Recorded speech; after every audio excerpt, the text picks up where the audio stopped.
नमस्कार लाडक्या बहिणींनो.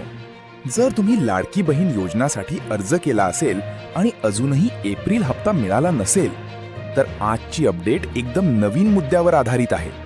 कारण आता अशी माहिती समोर येते आहे, काही ठिकाणी डॉक्युमेंट व्हेरिफिकेशन कॅम्प आयोजित करण्याची तयारी सुरू आहे. म्हणजे काय? ज्यांच्या कागदपत्रांमध्ये काही त्रुटी आहेत किंवा व्हेरिफिकेशन पूर्ण झालेलं नाही त्यांना ऑफलाईन पद्धतीने व्हेरीफाय करण्याची संधी दिली जाऊ शकते.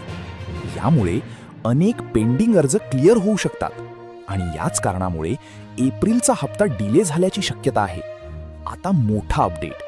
व्हेरिफिकेशन पूर्ण झाल्यानंतर पेंडिंग पेमेंट्स रिलीज केले जाऊ शकतात. म्हणजे काय?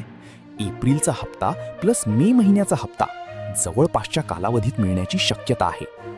पण पुन्हा लक्षात ठेवा, सर्वांना एकाच दिवशी डबल पेमेंट मिळणार नाही. आणखी एक नवीन माहिती. ग्रामपंचायत किंवा स्थानिक कार्यालयामध्ये व्हेरिफिकेशन होऊ शकते, त्यामुळे स्थानिक सूचना लक्षात ठेवा. आता तुम्ही काय करायला पाहिजे? तुमची सर्व कागदपत्रे तयार ठेवा. आधार, बँक पासबुक, ओळखपत्र व्हेरीफाय करा. जर कॅम्प सुरू झाला लगेच जाऊन व्हेरिफिकेशन पूर्ण करा. एक महत्त्वाची सूचना, व्हेरिफिकेशन करून देतो म्हणून काही लोक पैसे मागू शकतात.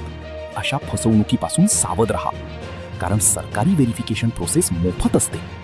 आणि लक्षात ठेवा, तुमचा हप्ता अडकलेला नाही, तो व्हेरिफिकेशन पूर्ण होण्याची वाट पाहत आहे.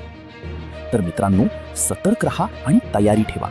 हा व्हिडिओ सेव्ह करा आणि चॅनल फॉलो करा, कारण पुढच्या अपडेटमध्ये कॅम्प कधी आणि कुठे लागणार आणि पेमेंट कधी येणार हे सगळं तुम्हाला इथेच मिळणार आहे.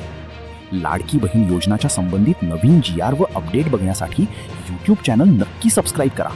आणि आत्तापर्यंत तुमचे किती हप्ते आले आणि किती नाही ते कमेंटमध्ये नक्की सांगा.